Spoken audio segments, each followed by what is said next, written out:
Hey guys, Tony Denaro here. Welcome back to the channel. In this video, we're going to be continuing the discussion about understanding Hycroft mining, and specifically in this video, we're going to be talking about the existing resources that they have at the mine. Many of you have seen this presentation from CEO Diane Garrett. Maybe you just gave it a passing view and didn't really think much about what it was telling you. I'm going to spend a couple minutes with you just explaining what gold, silver, gold equivalent is, what measured, indicated, and inferred is, and how that wraps into their plans for the future of Hycroft mining and this drilling and exploration program that they are working on. Let's get right into it.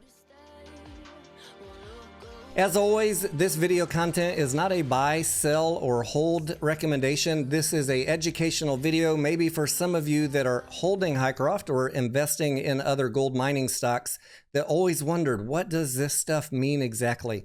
Let's take a couple minutes and I'll walk you through it. All right, let's start with the quick and easy stuff. Gold, 9.6 million ounces, pretty self-explanatory. Silver, 456 million ounces. Again, self-explanatory.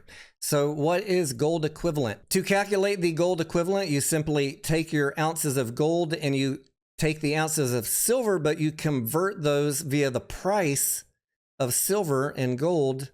You convert those silver ounces into equivalent gold ounces. What does that mean? If we look at the bottom of this slide, in footnote number 1, it says the mineral resources were estimated as of February 18th, 2022. Looking back at the price of gold, the close on February 18th, 2022, it closed at $1,899 per ounce. And for silver, February 18th, 2022, it closed at $23.99. So if we divide the price of gold by silver, we come up with a factor of 79.15. Next step, we take the ounces of silver, 456 million, and we're going to divide that by 79.15 to get the equivalent. That gives us 5.76 million gold equivalent ounces of silver. And if we add that to the 9.65 million ounces of gold, that should come pretty close to 15.3. There we go. 15.4.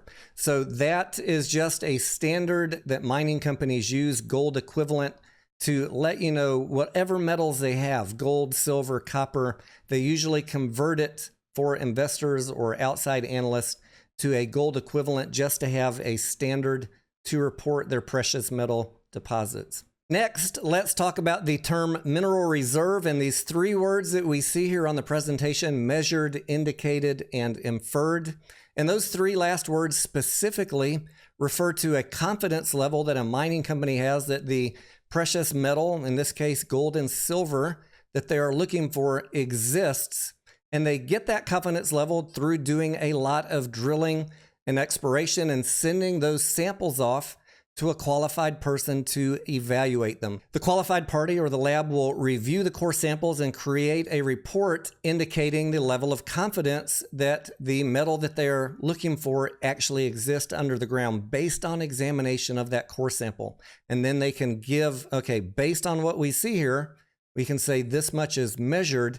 Based on what we see here, we think indicated means that this is probably nearby, and inferred is we also think this is nearby, but we can't say with a high degree of certainty. You probably need to do more drilling and exploration to move inferred resources into the indicated section.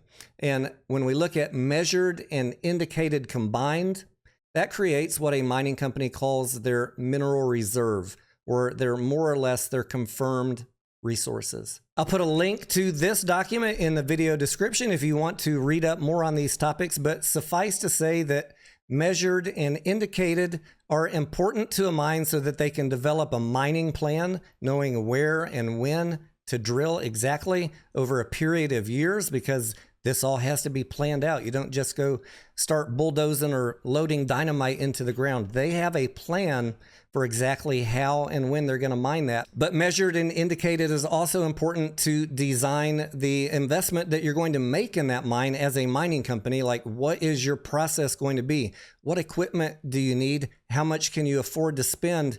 Is the value of these resources worth that investment. And that is the important work that is going on right now at Hycroft Mining. Now, the reason that I'm touching on all of this is, as we have covered in the last couple of videos on Hycroft Mining, they are continuing a drilling and exploration program. And part of that is not only to identify new mineral resources, areas they haven't explored yet or not explored at depth, but as they drill and explore further, they could potentially move some of this inferred gold and silver, 5 million more ounces of gold and 150 more million ounces of silver, from inferred over to measured or indicated.